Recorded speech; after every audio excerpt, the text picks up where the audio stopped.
Everyone, welcome to साक्षीज विद्या साधना। इस video lecture में हम पढ़ेंगे class 8 history chapter 3 ruling the country side और ये है पार्ट 2। पार्ट 2 की स्टार्टिंग हो रही है क्रॉप्स फॉर यूरोप टॉपिक के साथ। आपने पार्ट 1 नहीं देखा है तो उसे ज़रूर देखना, तभी आपको आगे का समझ में आएगा। अब कुछ ही टाइम बाद क्या हुआ, ब्रिटिशर्स ने ये महसूस किया कि हम रेवेन्यू के साथ साथ वो क्रॉप्स भी इन लोगों को, इंडियंस को उगाने कह सकते हैं जिसकी रिक्वायरमेंट यूरोप में है। तो इन लोगों ने प्रेशर बनाना स्टार्ट कर दिया पूरी तरीके से कि आप ओपियम उगाओ, इंडिगो उगाओ, ठीक है। जो मान जाते थे उनको मनाने की कोशिश करते थे और जो नहीं मानते थे उन्हें फोर्सफुली अलग अलग इंडिया के पार्ट्स में समझाया जा रहा था, बोला जा रहा था, प्रेशर बनाया जा रहा था कि आप ये सारे क्रॉप्स को उगाइए। जैसे कि जूट का बोल दिया था बंगाल में, tea in Assam, sugar cane in United Provinces. United Province क्या है? उत्तर प्रदेश है आज का। Wheat in Punjab, cotton in Maharashtra and Punjab, rice in Madras. तो जहाँ जो चीज़ हो पा रही थी उस तरह से इन लोगों ने प्रेशर बनाना स्टार्ट करा कि ये करो आप। How was this done? But ऐसा इन लोगों ने कैसे किया होगा, कैसे प्रेशर बनाया होगा? The British used a variety of methods to expand the cultivation of crops that they needed. तो ब्रिटिशर्स ने बहुत तरह तरह के हथकंडे अपनाए, मेथड्स अपनाए कि वो उन क्रॉप्स का कल्टीवेशन करवाएं जिनकी ज़रूरत उन्हें है, ब्रिटिशर्स को है। Let us take a closer look at the story of one such crop, one such method of production. तो अब हम देखने वाले हैं इस चैप्टर के अंदर आगे कि वो कौन से मेथड्स थे और कौन से क्रॉप्स थे जिनको ब्रिटिशर्स ने ज़बरदस्ती ग्रो करवाया इंडियन पीजेंट से।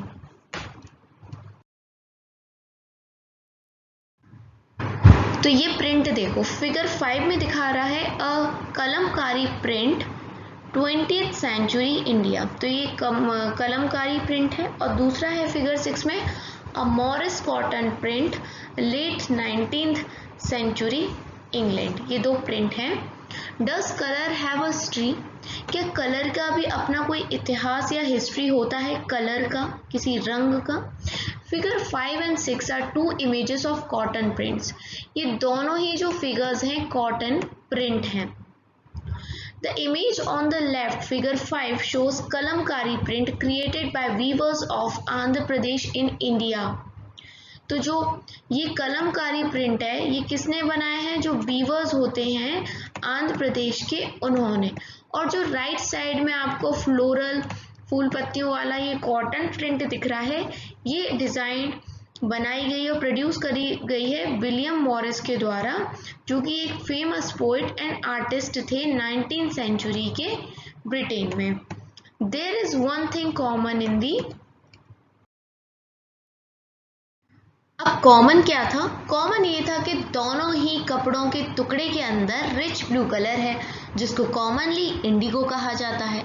लेकिन ये इंडिगो प्रोड्यूस कैसे किया जाता है?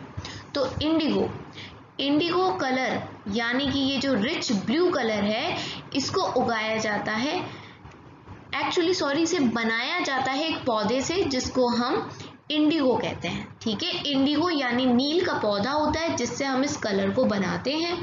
और आपको जो ये ब्रिटेन की 19th सेंचुरी वाली मॉरिस प्रिंट की जो आपने कपड़ा देखा था, इसमें जो ब्लू कलर है वो भी इंडिगो प्लांट से आया था, जो कल्टीवेट किया गया था, उगाया गया था इंडिया में। उस टाइम पे इंडिया सबसे बड़ा सप्लायर था इंडिगो का पूरे वर्ल्ड में।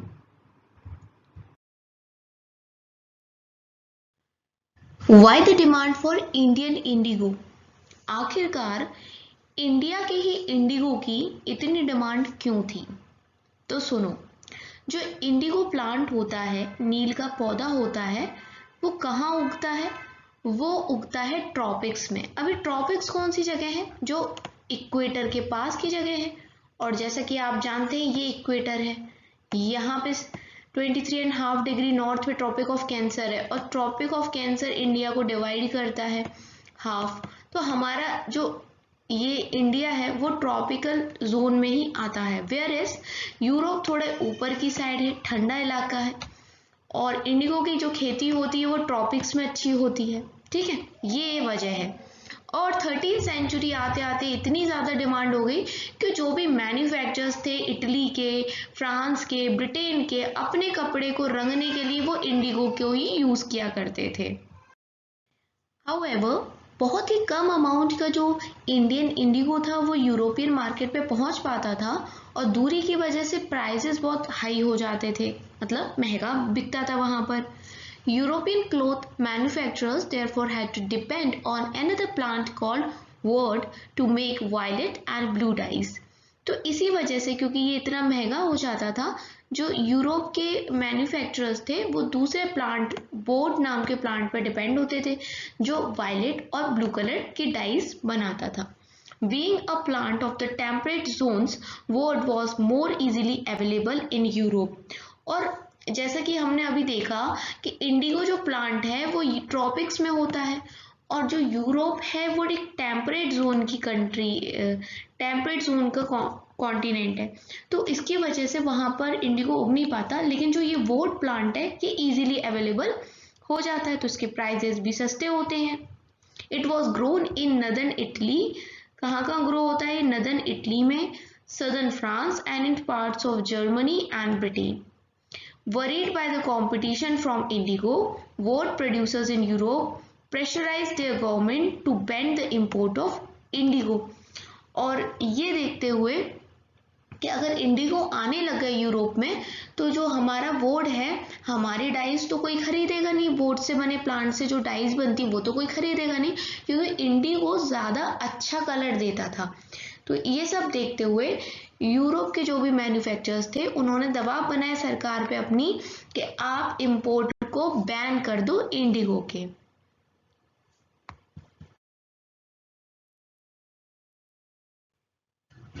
Cloth dyers however preferred indigo as a dye, लेकिन जो रंग करते थे कपड़े पे वो किसको प्रेफर करते थे? इंडिगो को, क्योंकि इंडिगो बहुत ही रिच ब्लू कलर देता था, जबकि जो वोड था वो उतना अच्छा रंग नहीं देता था, थोड़ा फीका फीका सा रंग देता था। इस वजह से by the 17th century European cloth producer persuaded their governments to relax the ban on indigo import. 17th century आते आते जो क्लोथ प्रोड्यूसर्स थे उन्होंने अपनी सरकार को मना लिया कि आप थोड़ा रिलैक्सेशन दे दो और बैन को हटा दो, इंडिगो का इंपोर्ट हमें करने दो। French began cultivating indigo in Saint Domingue in the Caribbean islands, the Portuguese in the Brazil, the English in Jamaica, and the Spanish in Venezuela. Indigo plantation also came up in many parts of North America. तो अब सारी इन जगहों पे क्या क्या हो रहा है? इंडिगो प्लांटेशन हो रहा है। प्लांटेशन क्या होता है यहाँ पढ़ो।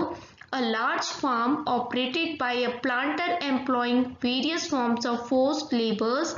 Plantations are associated with the production of coffee, sugarcane, tobacco, tea and cotton. तो इन सब के प्लांट्स लगाए जाते हैं और एक बड़ा सा फार्म होता है, ठीक है, वहाँ बहुत सारे प्लांट्स होते हैं, ज़्यादातर कैश क्रॉप के प्लांट्स होते हैं और फोर्स्ड लेबर होती है जो इसकी देखरेख करती है। By the end of 18th century, the demand of indigo grew further. और 18th century आते आते जो इंडिगो की डिमांड थी वो बढ़ गई। The demand for Indian indigo grew further. Britain began to industrialize and its cotton production expanded dramatically, creating an enormous new demand for cloth dyes. और धीरे धीरे देखो इंडिगो की भी डिमांड बढ़ रही है। ब्रिटेन में क्या हो रहा है? इंडस्ट्रियलाइजेशन आ रहा है, इंडस्ट्रीज बढ़ रही है, बन रही है तो ज़्यादा से ज़्यादा कपड़े बन पा रहे हैं। अब कपड़े बनेंगे तो उनको रंगने का काम भी होगा और रंगने के लिए हमें इंडिगो चाहिए होगा क्योंकि इंडिगो की डिमांड बढ़ गई है। While the demand for indigo increased, its existing supplies from the West Indies and America collapsed for a variety of reasons. अब देखो इंडिगो की क्या हो रहा है, एक तो डिमांड बढ़ रही है, लेकिन हम इंडिगो ये लोग ब्रिटेन से कहाँ, ब्रिटेन वाले जो लोग हैं ये यूरोप के लोग कहाँ से ले रहे थे? वेस्ट इंडीज से और अमेरिका से ले रहे थे, लेकिन अब वहां पर से सप्लाई एकदम कोलैप्स्ड हो गई है, खराब हो गई है, क्योंकि बहुत सारे रीजन है, कोई एक रीजन नहीं है। क्या क्या थे देखो, between 1783 and 1789 the production of Indigo in the world fail by half. आधा हो गया था, मतलब जितना प्रोडक्शन हो रहा था 1783 से लेके 1789 तक प्रोडक्शन आधा हो गया था। Cloth dyers in Britain now desperately look for new sources of Indigo supply. अब जहां से वो इंडिगो मंगाते थे वहां से तो आधा हो गया, तो अब उन्हें ज्यादा से ज्यादा इंडिगो चाहिए था, तो वो अब नए सोर्सेस ढूंढ रहे थे जहां से वो इंडिगो ले पाए। From where could this indigo be procured. अब कहाँ से हम इंडिगो ले पाएंगे? Britain turns to India. अब हर चीज में ब्रिटेन का दिमाग क्या चलता था कि चलो कुछ नहीं है तो अब इंडिया के पास जाते हैं, इंडिया से ही देखते हैं इंडिगो की क्या होता है। Faced with the rising demand for indigo in Europe, the company in India looked for a ways to expand the area under indigo cultivation. और वही हुआ, कंपनी ने जैसे ही देखा कि बाहर बहुत डिमांड हो रही है इंडिगो की, तो यही सही मौका है, क्यों ना हम ही इंडिगो उगाना शुरू कर दें इंडिया में। तो उन लोगों ने अपना कल्टीवेशन बढ़ा दिया इंडिगो को लेके, ज़्यादा से ज़्यादा एरिया पे इंडिगो की खेती करना स्टार्ट कर दिया।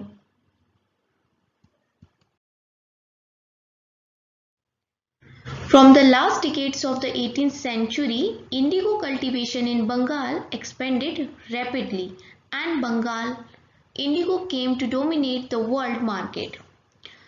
Last decade 18th सेंचुरी के लास्ट डिकेड आते आते इंडिगो कल्टीवेशन काफ़ी ज़्यादा फैल गया, और एक तरीके से जो बंगाल में इंडिगो उगाया जा रहा था वो ब्रांड बन गया अपने आप में, जो पूरे वर्ल्ड को डोमिनेट करने लग गया। In 1788, only about 30% of the indigo imported into Britain was from India. 1788 तक क्या था कि 30% इंडिगो इंडिया से आता था, लेकिन by 1810 the proportion had gone up to 95%। देखो कितना अंतर है, 1788 में 30% आ रहा है इंडिया से, और फिर 1810 में 95% आ रहा है। As the indigo trade grew, commercial agents and officials of the company began investing in indigo production. Over the years, many company officials left their job to look after their indigo business. अब market में जब लोगों ने देखा कि Indigo की इतनी demand है, तो इंडिगो कमर्शियल जो एजेंट्स थे, कंपनी के जो ऑफिसर्स थे, कुछ लोगों ने तो अपनी जॉब छोड़ दी और इंडिगो उगाना शुरू कर दिया और इंडिगो की खेती पे ध्यान देना स्टार्ट कर दिया। उन्होंने इंडिगो को ही अपना बिजनेस बना लिया, क्योंकि वहां से उनको प्रॉफिट ज़्यादा मिल रहा था। Attracted by the prospects of high profits, numerous Scotsmen and Englishmen came to India and became planters. Those who had no money to produce indigo could get loans from the company and the banks that were coming up at the time. अब क्या हुआ, इस सब को देखते हुए बाकी और भी यूरोप के लोग अट्रैक्ट हो गए कि अरे इंडिगो में तो काफ़ी हाई प्रॉफिट्स मिलेंगे। तो जो स्कॉट्समैन थे, स्कॉटलैंड के लोग थे, और जो बाकी इंग्लिश मैन थे, ब्रिटेन के लोग, उनको इंग्लिश बोला जाता है, वो भी इंडिया आ गए प्लांटर बन के, और जिन पे पैसा नहीं होता था वो कंपनी से उधार ले लेता था और इंडिगो की खेती करता था। अब देखो यहाँ पर क्या दिखाया जा रहा है फिगर 7 में, the slave revolt in Saint Domingue August 1791, painting by January Suchodolski in the 18th century. French planter produced indigo and sugar in the French colony of Saint Domingue in the Caribbean Sea island. तो यहाँ पर French planters हैं जो कि Indigo उगा रहे हैं और शुगर्स को उगा रहे हैं फ्रेंच की कॉलोनी में, जो कि क्या है, सेंट डोमिनिक है, करीबियन आइलैंड में। The African slaves who worked on the plantations rose in rebellion in 1791, burning the plantations and killing their rich planters. और यहाँ पर गुलाम बना के लाया गया था अफ्रीका के लोगों को, तो उन्होंने विरोध कर दिया 1791 में और काफ़ी सारे प्लांटर्स को मार भी दिया। In 1792 France abolished slavery in French colonies, और फिर इसके बाद 1792 में फ्रांस ने हटा दिया ये गुलामी वाला सिस्टम।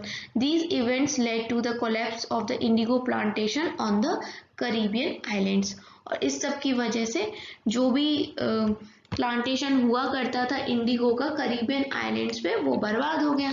जो हम अभी देख रहे थे ना कि पहले वेस्ट इंडीज और इधर उधर से ये लोग इंपोर्ट कर देते थे, तो ये भी एक रीज़न है जिसकी वजह से यहाँ से इंपोर्ट ख़त्म हो गया था और फिर ये इंडिया की तरफ आ गए थे। Now the question is how was indigo cultivated. Indigo cultivate कैसे किया जाता है? There were two main systems of indigo cultivation.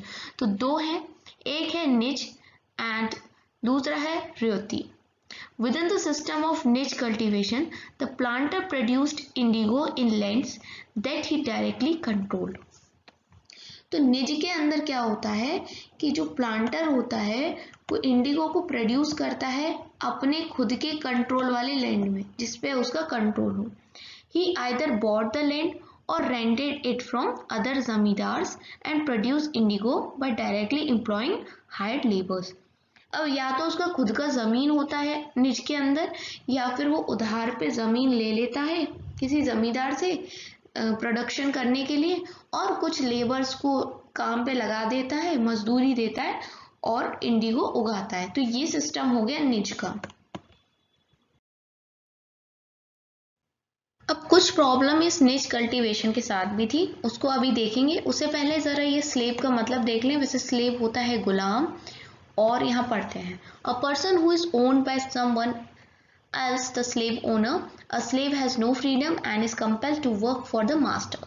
तो स्लेव गुलाम होता है एक तरीके से। किसी आदमी को अगर आपने खरीद लिया है, वो बैठ भी नहीं सकता, सो नहीं सकता, खा नहीं सकता, उठ नहीं सकता, ठीक है, चल नहीं सकता, वो होते थे स्लेव। इवन कहूँ तो सांस भी नहीं ले सकता, ठीक है। तो इस तरह की हालत होती थी और ये लोग स्लेव बना लिया करते थे। स्लेव बना के कितने इंडियंस को अफ्रीका और इधर उधर लेके गए हैं ये ब्रिटिशर्स। तो ये हो गया स्लेव। अब प्रॉब्लम देखो निज कल्टीवेशन के साथ क्या प्रॉब्लम थी। जो प्लांटर्स थे ना, जो कल्टीवेशन कर रहे थे निज के अंदर, उनको ये दिक्कत आ रही थी कि अभी वो इतने बड़े ज़मीन के टुकड़े पे काम कर रहे हैं, लेकिन बड़ा प्रॉफिट कमाना है तो बड़ा प्रोडक्शन करना पड़ेगा और बड़े प्रोडक्शन के लिए बड़ा ज़मीन का टुकड़ा चाहिए होगा।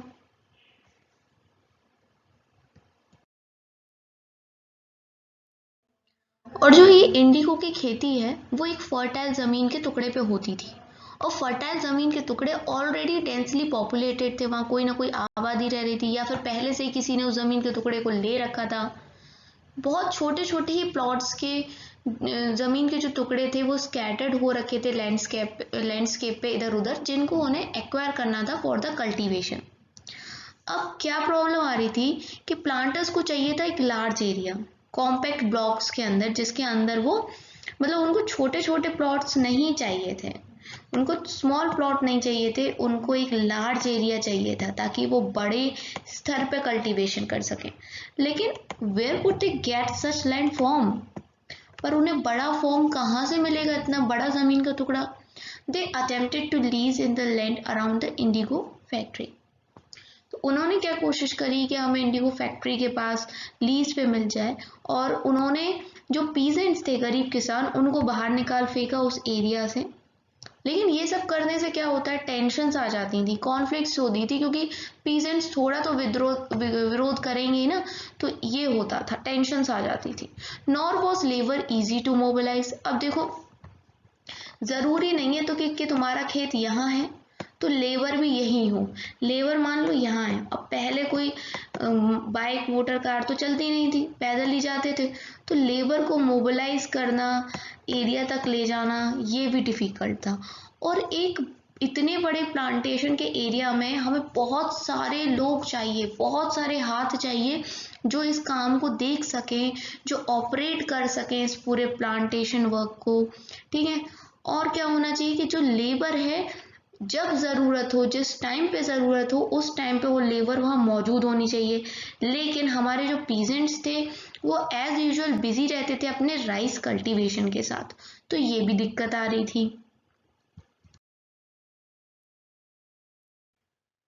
निच कल्टीवेशन के अंदर ना बहुत सारे एक लार्ज स्केल पे हमें हल, बैलगाड़ी, इनकी भी ज़रूरत पड़ती थी। 1 बीघा ऑफ इंडिगो कल्टीवेशन रिक्वायर्ड 2 प्लॉव, मतलब अगर 1 बीघा को आपको कल्टीवेट करना है नील की खेती के लिए तो आपको 2 हल चाहिए होंगे।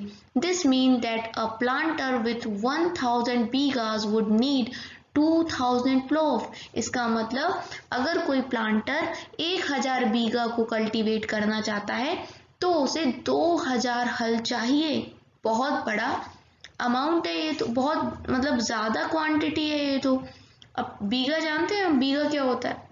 बीघा एक मेजरमेंट की यूनिट होती है। किसी भी ज़मीन के टुकड़े को हम नापने के लिए बीघा को यूज़ करते हैं, ठीक है?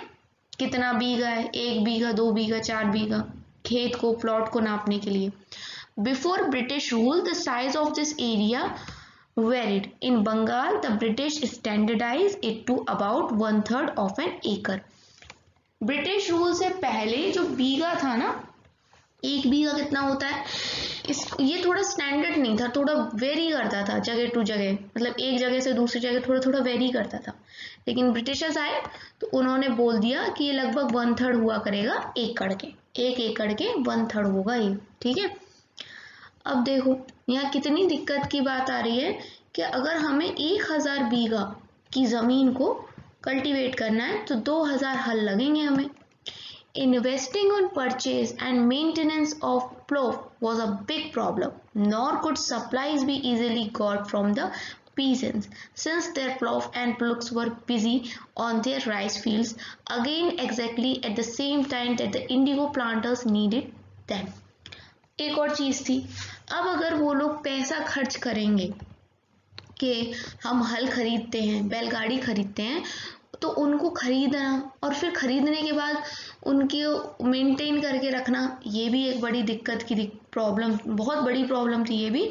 और अगर वो सोचें कि जिन पीजेंट्स के पास ऑलरेडी हैं, हल है, बैलगाड़ी है, उनसे हम सप्लाई ले लें, कर लें, तो फिर यही दिक्कत आती थी कि उसी टाइम के दौरान पीजेंट्स को अपने जो ये चावल के खेत हैं, राइस फील्ड से, इनमें ज़रूरत होती थी। ये बहुत दिक्कत है। एक ही टाइम पे इंडिगो भी हो रहा है, इंडिगो में काम चल रहा है, और उसी टाइम पे राइस फील्ड्स में भी काम चल रहा है। अब गरीब किसान क्या करेगा? इंडिगो तो खा नहीं सकता ना, चावल खा सकता है, इसलिए वो चावल में काम करना चाहता है।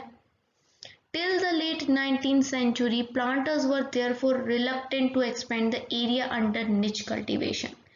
Less than 25% of the land producing indigo was under this system. The rest was under an alternative mode of cultivation, the रैयती system या फिर रियोती सिस्टम। अब देखो 19th सेंचुरी आते आते ये लोग और ज़्यादा पागल हो गए कि हमें मतलब एक्सपेंड करना अपना एरिया अंडर निच कल्टीवेशन। लेकिन 25% से कम जो ज़मीन थी वही इस सिस्टम के अंदर इंडिगो को प्रोड्यूस कर रही थी।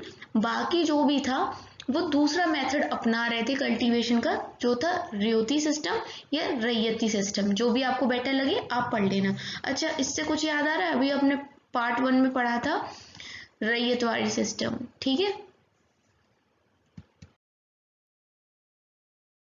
Indigo on the lands of रैयत्स।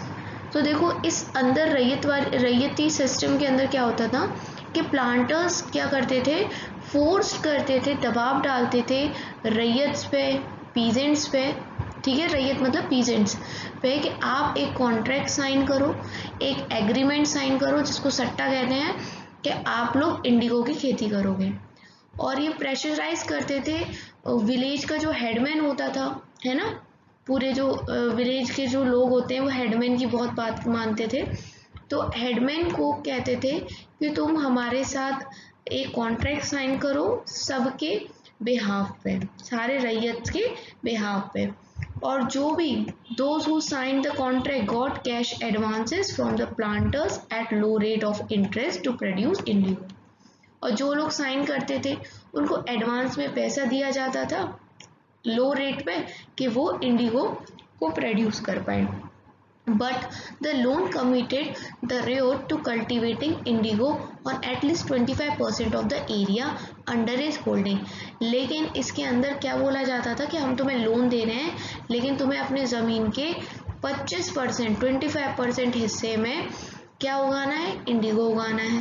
The planter provided the seed. अब जो प्लांटर होता था वो क्या करता था, सीड देता था, है ना। और जो कल्टीवेटर्स होते थे, जो फार्मर्स होते थे, ये मिट्टी को बीज डालने लायक बनाते थे, बुआई करते थे, है ना, और देखभाल करते थे पूरे क्रॉप की। फिगर 8 के अंदर देखो, workers harvesting indigo in early 19th century Bengal from Colesworthey Grant rural life in Bengal 1860। यहाँ से ये पिक्चर ली गई है। ये इसमें दिखाए गए हैं कि किस प्रकार से इंडिगो के पौधे की हार्वेस्टिंग कर रहे हैं। इस फिगर में दिखाया जा रहा है कि किस प्रकार से जब इंडिगो प्लांट की हार्वेस्टिंग हो गई तो वो फील्ड से फैक्ट्री में लेके कैसे आ रहे हैं, ये दिखाया जा रहा है। How was Indigo produced. तो इस तरीके से यहाँ हम देखेंगे कि किस प्रकार से इंडिगो प्रोड्यूस किया जाता था। फिगर 10 में दिखाया जा रहा है, Indigo villages were usually around Indigo factories owned by planters. जो जिन गांव में इंडिगो उगता था वो गांव होते थे जो ज़्यादातर इंडिगो की फैक्ट्रीज के पास होते थे, ठीक है। After harvest indigo plant was taken to the vats in indigo factory. तो जब इंडिगो की फसल को काट लिया जाता था तो इनको वर्ड्स में लेके जाया जाता था, ठीक है, जो कि इंडिगो फैक्ट्री के अंदर होते थे। फिगर में दिखा रहा है, women usually carried the indigo plant to the vats. ये वुमेन है और ये इंडिगो प्लांट को वर्ड्स में लेके जा रही है। वर्ड क्या होता है, अ फर्मेंटिंग और स्टोरेज वेसल। एक स्टोरेज करने की वेसल होती है, बर्तन होता है, ठीक है। 3 or 4 vats were needed to manufacture the dye. और कम से कम 3 या 4 वर्ड्स चाहिए होते हैं डाई बनाने के लिए। Each word had a separate function. और हर वर्ड का अपना एक अलग फंक्शन होता है। The leaf strip of the Indigo plant were first soaked in warm water in a wort known as fermenting or steeper wort for several hours। सबसे पहले क्या होता है, पौधे में से पत्तियां निकाल के गर्म पानी में डाल के कुछ घंटे के अंदर एक वर्ट के अंदर रख देते हैं। When the plant fermented, the liquid began to boil and bubble। जैसे ही प्लांट फर्मेंट होता है और लिक्विड बॉयल होने लगता है तो बबल्स आते हैं। And now the rotten leaves were taken out and the liquid drain into another vat. अब क्या होता है, पत्तियों को निकाल देते हैं और जो लिक्विड होता है उसको दूसरे वाट में डाल देते हैं जो पहले वाट के जस्ट नीचे रखा हुआ होता है। अब उस सेकेंड वाट में क्या करते हैं, देखो, जिसको हम बीटर वाट कहते हैं। The solution was continuously stirred and beaten with the paddles. जैसे आप किसी भी ग्लास में चीनी डालते हो तो चम्मच से चलाते हो ना चीनी घोलने के लिए, तो वैसे उसी को स्टाइड करते रहते लगातार उसमें सेकेंड वाले वर्ड में लिक्विड को। And when the liquid gradually turned green and then blue, lime water was added to the vat. और जैसे ही चलाने से जो वर्ड है उसमें जो लिक्विड है वो हरा हो जाता है, उसके बाद जब वो ब्लू हो जाता है तो लाइम वाटर डाला जाता है, ठीक है, चूने पानी डाला जाता है, चूने का पानी उस वर्ड के अंदर। धीरे धीरे क्या होता है, gradually the indigo separated out in flakes, a muddy sediment settled at the bottom of the wort and a clear liquid rose to the surface। और धीरे धीरे क्या होता है, जो मिट्टी जैसा सेडिमेंट टाइप का होता है ना वो तो जमीन पर नीचे बैठ जाता है बर्तन की और एकदम क्लियर लिक्विड ऊपर की तरफ सरफेस पे उठ जाता है। The liquid was drained of and the sediment to the indigo pulp transferred to another wort known as setting wort and then pressed and dried for sale। तो जो लिक्विड होता है ना उसको तो अलग से निकाल लेते हैं और जो नीचे सेडिमेंट बचा था जिसको हम इंडिगो पल्प कह रहे हैं उसको दूसरे अनदर वर्ट में यानी वेसल में ट्रांसफर करते हैं, जिसको हम सेटलिंग वर्ट कहते हैं। उसको दबाया जाता है, सुखाया जाता है और फिर बेचने के लिए वो तैयार हो जाता है। फिगर 13 के अंदर देखिए, Indigo is ready for sale. Here you can see the last stage of the production, workers stamping and collecting indigo pulp that has been pressed and molded. In the background you can see a worker carrying away the blocks for drying. देखो इस तरह के block बना लेते हैं जिन्हें सुखाने के लिए ये लेते हुए जा रहा है वर्कर।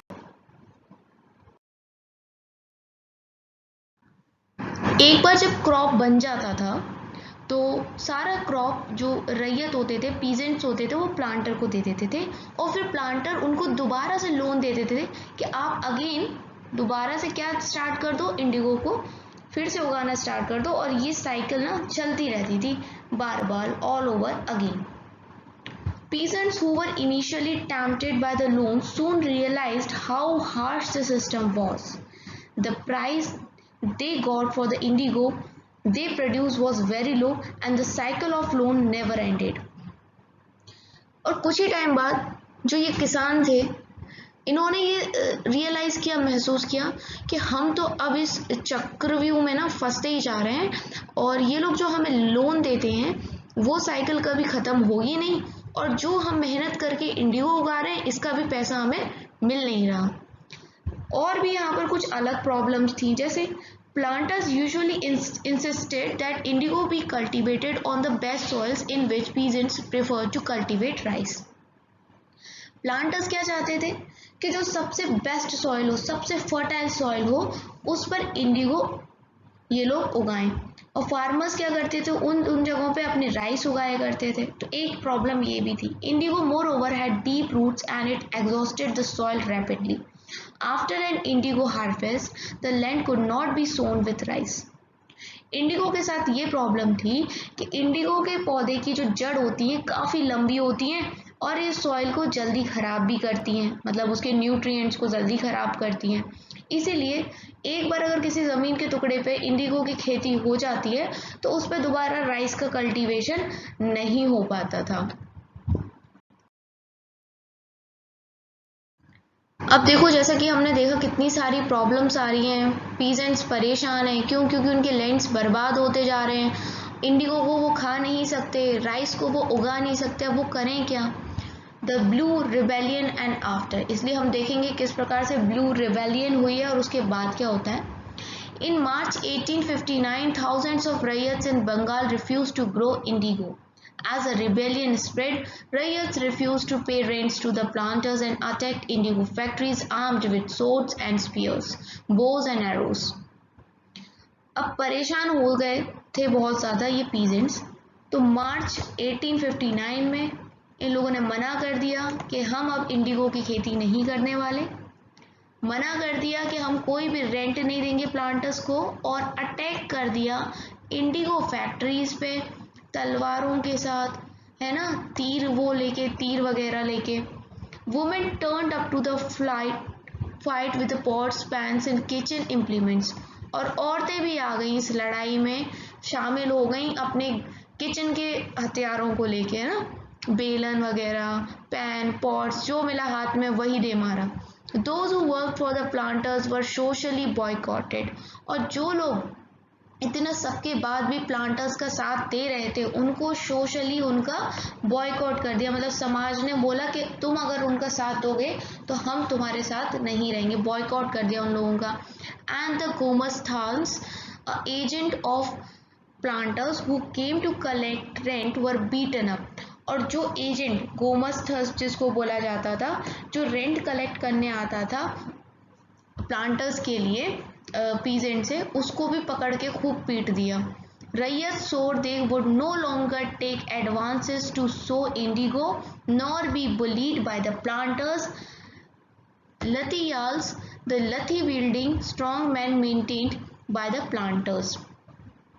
इन लोगों ने बिल्कुल कसम खा ली कि अब चाहे कुछ भी हो जाए हम लोग नहीं लेने वाले एडवांस में पैसा या लोन, और हम अब इंडिगो की खेती नहीं करेंगे। Why did indigo peasants decide that they would no longer remain silent?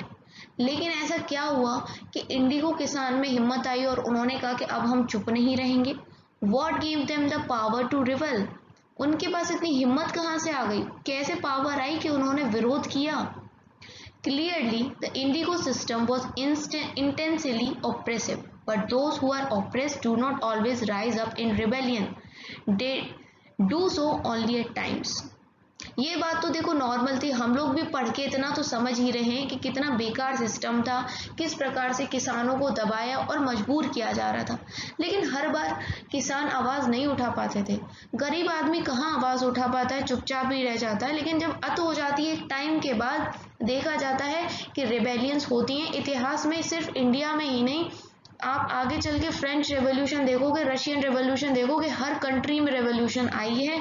क्यों? क्योंकि लोगों ने विरोध किया है इन सब बातों के पीछे। ठीक है, एक हद से ज़्यादा आप किसी इंसान को या किसी कम्युनिटी को दबा नहीं सकते हो, और जब भी उनके अंदर जागरूकता आएगी तो आपको ये रिबेलियन का सामना करना पड़ेगा। In 1859, the Indigo Rights felt that they had the support of local zamindars and village headmen in their rebellion against the planter. 1859 में जो इंडिगो उगाने वाले किसान थे, इनको ये पता चला कि इनके पास लोकल जमींदार और विलेज हेडमैन का सपोर्ट है। ठीक है, किस चीज़ में सपोर्ट? रिबेलियन करने में, रिबेल करने में against planters. In many villages, headmen who had been forced to sign indigo contract mobilized the indigo peasants and fought pitched battles with the Latiyals. कई विलेज में क्या हुआ था कि जो हेडमैन ने मना कर दिया था कि हम कॉन्ट्रैक्ट साइन नहीं करेंगे, उसको वहां से भगा दिया गया। इंडिगो पीजेंट्स को भी हटाया गया, लाठी चार्ज कर दी गई, लड़ाइयाँ हुई। In other places even the zamindars went around village urging the rayas to resist the planters. These zamindars were unhappy with the increasing power of the planters and angry at being forced by the planters to give them land on long leases. अब जमींदार भी बोलने लगे रैयत से कि तुम लोग जाके मना करो कि हमें ये काम नहीं करना है। जमींदार क्यों परेशान थे? जमींदार इसलिए खुद नाखुश थे क्योंकि उन्हें नहीं पसंद आ रहा था कि प्लांटर्स की जो पावर है वो बढ़ती जा रही है और जमींदार्स को अपना जो ज़मीन का टुकड़ा ये देना पड़ रहा है, वो भी इंडिगो के लिए। तो इसीलिए ज़मींदार भी खुश नहीं थे। The Indigo peasants also imagine that the British government would support them in their struggle against the planter. और इन किसानों ने क्या सोचा था कि कोई साथ ना दे, पर ब्रिटिश जो सरकार बोलती है कि हम जो इंडिया है उसको में सुधार लाएंगे, रिफॉर्म्स लाएंगे, तो वो तो हमारी सहायता करेगी, हमारा सपोर्ट करेगी against the planters. But after the revolt of 1857, the British government was particularly worried about possibility of another popular rebellion. लेकिन जब 1857 में रिवॉल्ट हुआ था तो उसके बाद से जो ब्रिटिश सरकार है वो इस चिंता में थी कि जैसा 1857 में रिवॉल्ट हुआ था ना, मंगल पांडे, लक्ष्मीबाई, ये सब वाला, वो दोबारा से ना हो जाए। When the news spread of a simmering revolt in the Indigo district, the lieutenant governor toured the region in the winter of 1859.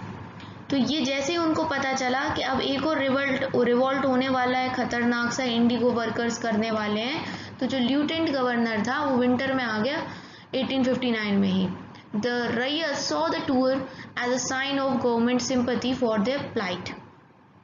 तो रैयत ने क्या बोला कि अरे वाह, सरकार हमारी तरफ सहानुभूति रखती है, तभी तो ये ल्यूटेनेंट गवर्नर को भेज दिया है हमारी देखने के लिए कि हम किस अवस्था में हैं और हम क्यों रिवॉल्ट कर रहे हैं। When in Barasat, the magistrate Ashley Aden issued a notice stating that Rayas would not be compelled to accept indigo contract. Words went around that Queen Victoria had declared that indigo need not be sown. अब क्यों दंगे वंगे ना हो जाएं, इसलिए जो magistrate Ashley Aiden थे उन्होंने एक नोटिस निकाला कि कोई भी पीजेंट मजबूर नहीं कर सकता उसे कोई भी कि आप इंडिगो कॉन्ट्रैक्ट को साइन करो। लेकिन उन लोगों ने क्या समझ लिया, पीजेंट्स ने क्या समझ लिया कि क्वीन विक्टोरिया ने कहा है कि कोई भी इंडिगो की खेती वेती नहीं होगी, मतलब वर्ड्स को गलत ले लिया। जबकि एडन क्या चाह रहे थे कि वो मामला जो अभी सिचुएशन चल रही है उस पर कंट्रोल करना चाहते थे। वो चाहते थे कोई दंगे ना हो जाए, है ना, खतरनाक रिबेलियन वगैरह ना हो जाए, वो ये चाहते थे। As the rebellion spread, intellectuals from Calcutta rushed to Indigo districts. They wrote of the misery of the riots, the tyranny of the planters, and the horrors of the Indigo system. लेकिन देखो, जब इतना ज़्यादा इन लोगों ने शोषण करा है किसानों का, तो रिबेलियन तो होना ही था, दंगे तो होने ही थे, और वो हो गए। तो कैलकटा से बहुत सारे इंटेलेक्चुअल्स आ गए, है ना, जहाँ पर इंडिगो की खेती हो रही थी, और इन्होंने फिर लिखा अपनी रिपोर्ट में कि किस प्रकार से जो किसान है इनका शोषण हुआ है, और प्लांटर्स ने कितना गलत तरीके से किया, सिस्टम कितना खराब था इंडिगो का, ये सब। Worried by the rebellion, the government brought in the military to protect the planter from assault and set up the Indigo Commission to inquire into the system of indigo production. Rebellion को देखते हुए British सरकार ने क्या करा, military बुला ली ताकि planters को बचा सके किसी भी प्रकार के असॉल्ट से, है ना, उन पे कोई हमला ना कर दे, इसलिए मिलिट्री बुला ली। और एक इंडिगो कमीशन भी बना दी कि तुम जांच पड़ताल करो कि क्या गलत है क्या सही है। The commission held the planters guilty and criticized them for the coercive method they used with the indigo cultivators. और जो कमीशन थी उन्होंने कहा कि प्लांटर्स जो हैं वो ही गलत हैं, वो ही गुनहगार हैं, इन्होंने गलत किया है और जो किसान है उसका शोषण किया है। It declared that indigo production was not profitable for riots. Report में क्या बताया उन्होंने कि जो इंडिगो की खेती थी, इंडिगो का प्रोडक्शन था, वो लाभदायक नहीं था रैयत्स के लिए। The commission asked the ryots to fulfil their existing contracts but also told them that they could refuse to produce indigo in future. क्या बोला कमीशन ने कि अभी जो तुमने जो कॉन्ट्रैक्ट साइन कर रखा है उसको पूरा कर दो, उसको कंप्लीट कर दो, आगे से तुम्हारी मर्जी है, तुम्हें कोई दबाव नहीं बना सकता, तुम फ्री हो, तुम्हें करना है इंडिगो का प्रोडक्शन तो करना, नहीं करना है तो मत करना। After the revolt, indigo production collapsed in Bengal, but the planters now shifted their operation to Bihar. With the discovery of synthetic dyes in the late 19th century, their business was severely affected, but yet they managed to expand production. अब देखो बंगाल में तो हो गए थे दंगे, तो इन्होंने अपना सारा कारोबार उठा के बिहार शिफ्ट कर लिया, ठीक है। अब तक डिस्कवरी हो गई थी सिंथेटिक डाई की लेट 19th सेंचुरी में, लेकिन अब दंगे होने की वजह से, क्योंकि बंगाल में काफ़ी इनका काम अच्छा चल रहा था, तो इनका बिजनेस तो थोड़ा अफेक्ट हुआ था, लेकिन कैसे भी करके इन्होंने अपने प्रोडक्शन को मैनेज करा। अब क्या होगा, when Mahatma Gandhi return from south Africa, a peasant from Bihar persuaded him to visit Champaran and see the plight of the indigo cultivators there. अब क्या होगा कि बिहार से एक किसान गांधी जी को बोलेगा, और गांधी जी साउथ अफ्रीका से आए हुए थे, कि गांधी जी ज़रा चंपारण आओ और देखो कि हम किसानों का क्या हो रहा है। अब इन्होंने क्या करा, बंगाल छोड़ा तो बिहार में अपना आतंक मचा दिया जाके। Mahatma Gandhi visits in 1970 and marked the beginning of Champaran movement against the indigo planter. और यहीं से महात्मा गांधी पहुंच गए 1917 में बिहार चंपारण में, और इन्होंने चंपारण मूवमेंट की स्टार्टिंग कर दी अगेंस्ट द इंडिगो प्लांटर्स। देखो इंडिगो सिर्फ इंडिया में ही नहीं हो रहा था, इंडिगो को वेस्ट इंडीज में भी बनाया जा रहा था, लेकिन यहाँ पर फ्रेंच मिशनरीज बनवा रहे थे, फ्रांस के लोग। जीन बैप्टिटाइज लबाट ये अपनी देखरेख में करीबियन आइलैंड्स पहुंच गए, और यहाँ पर इन्होंने लिखा कि किस प्रकार से इस रीजन में क्या कहते हैं इंडिगो बनाया जा रहा है। जैसे हमने अभी पढ़ा था ना कि वाट होते हैं अलग अलग, बीटिंग वाट, फर्मेंटेशन वाट, फिर यहाँ पर ब्लॉक्स में उनको बना दिया जाता है, फिर सुखा दिया जाता है, फिर टाई बन जाती है। उसी प्रकार से यहाँ हो रहा है। देखो ये खड़ा हुआ है कौन, ये है एक फ्रेंच का पीपल, और बाकी आपको थोड़े ब्लैक ब्लैक दिख रहे हैं, ठीक है लोग, तो ये सारे वर्कर्स हैं, स्लेव्स हैं जो काम कर रहे हैं, और ये अलग अलग वार्ड्स बने हुए हैं जिनके अंदर हम डाइज को डाई बनाते हैं। पहले इस वाट में आता है, फिर इसमें हो जाता है, फिर इस वाट में, और फिर यहाँ।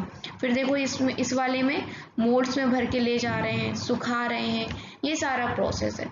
तो और भी जगह पे इंडिगो का काम चल रहा था। अब हम चैप्टर 4 देखेंगे। ठीक है, आपको चैप्टर कैसा लगा ज़रूर बताइएगा कमेंट करके, लाइक ज़रूर करिएगा, एंड चैनल पे नए हैं तो सब्सक्राइब करना ना भूलें। Thanks for watching Sakshi's Vidya Sadhana.